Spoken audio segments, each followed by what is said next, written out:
Assalamualaikum and good afternoon. Today I will be presenting on foxes, parenting in the wilderness.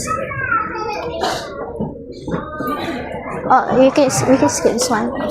This vertical one. Introduction. Imagine a fox kid opening its little eyes for the first time.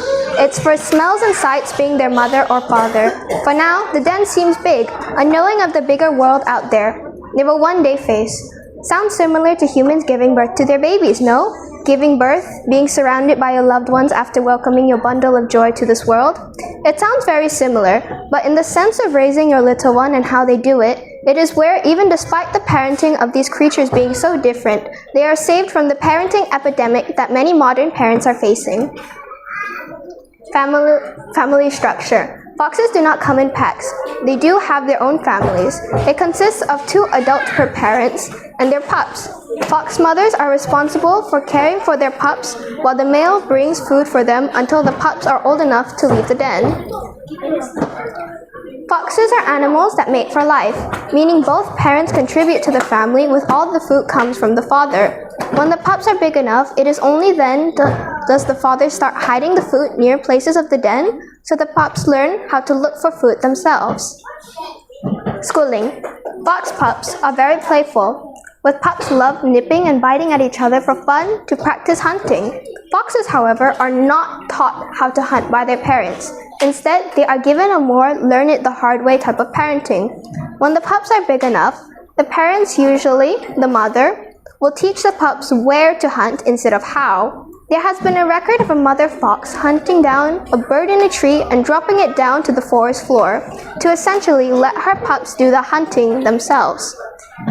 There has been an instance where a mother fox named Ferdy stopped handing over food to her pups and instead walking around with food enclosed in her mouth, which she could only release after a tug of war with her pups at her feet, releasing whole foods such as rabbits and pigeons and leaving the pups to do what they want with the kill.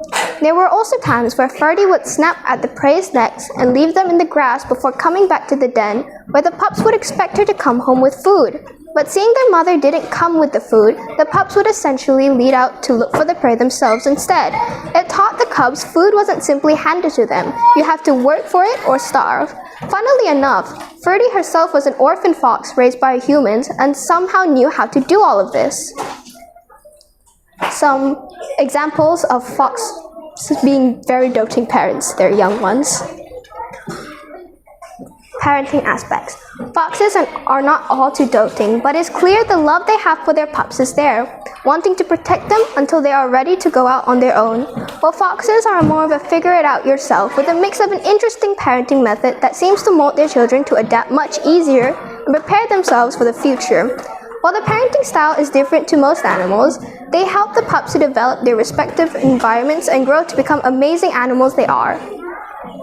Compare. Now let's compare this to a gardener. Gardening is something that takes a lot of time and effort. First, you have to prepare the soil for the seeds to grow, a soil with good nutrients and the right one for starting. Second, you need to prepare the seeds. You can't overwater them or they will drown. A good environment for them to thrive in, but at the same time, there are things out of your control. Sometimes the weather could change. Pests could infest, birds could try and pick at them, and unexpected life plans could ruin your care for the seedlings. But at the end of the day, you can't force the seedlings to grow. No matter how much care you put into them, they will grow with these stages at their own pace. Parenting is something that you need to dedicate a majority of your life to and make many sacrifices along the road for your child. You will need to have a safe, clean environment for the child to live in, a good source of education to thrive, but as they get older, some things will be out of your control. Things like attitude changes, they start developing a sense of independence, and they will want to be free of your reins of your care. Despite all these things soon to come, you have to help them navigate the world a little while longer until they are old enough to go on their own and leave your side to hopefully start a new life. Question. How does a gardener know what to do with planting so many different plants? They learn from those experienced from them and gather resources from books, history, and notes. That being said, can the best parenting style come naturally by itself without guidance from a right source? Parenting is not trial and error. When we go through When we go through trial and error, that is how we end up with tiger parenting and gentle parenting and all these other type of parenting styles that people come up with. And at the end of the day, it's all trial and error. But trial and error is not a good idea because it is not something you can press an undo button on when it comes to parenting. There is no second chance. How can parenting be right then? We will go back to the right sources, Quran, Sunnah, and the experienced ones. Connect. Ibn Umar said, Allah has created them the dutiful because they are dutiful to their parents and children, just as you have a duty which you owe your parents, so you have a duty which you owe your child. Al-Adab al-Mufrad. It is stated here that parents have a duty which they owe their child, one needing to be filled by devotion and dedication. A parent's duty being to teach their children how to prepare for both this dunya and the akhirah, making them the servant of Allah and Khalifatullah. Asma'ul Husna. Al-Quddus, pure, the pure. Allah has made children pure beings, ones yet to have a moral compass and figure out between right and wrong. It is the duty of parents to teach their children from the right source and guide the pure innocent minds of children down the right path without corruption. Al-Bari, the originator.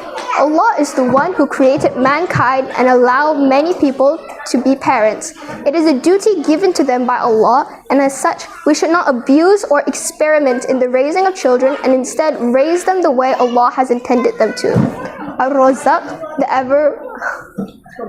ever providing.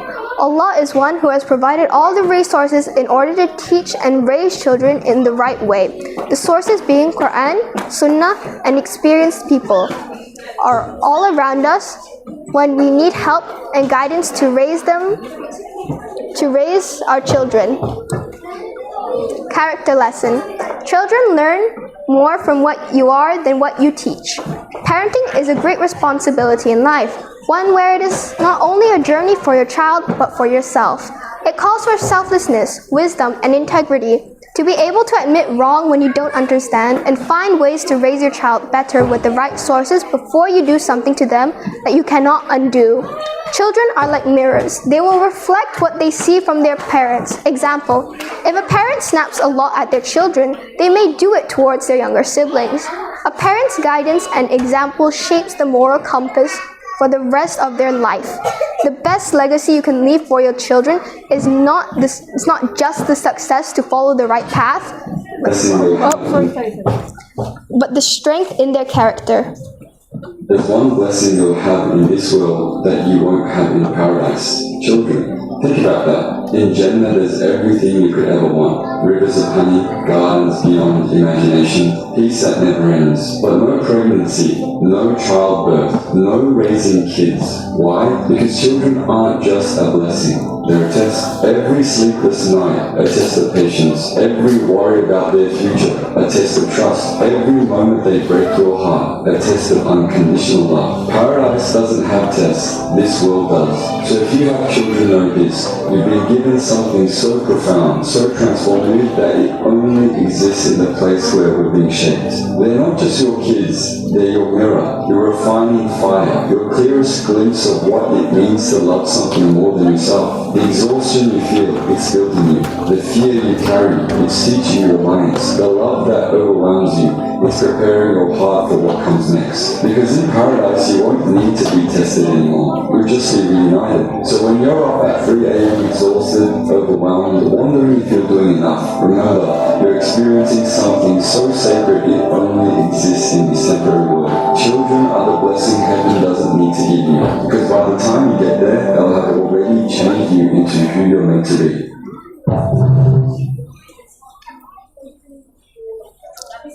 Thank you for your time. Assalamu alaikum wa rahmatullahi wa barakatuh.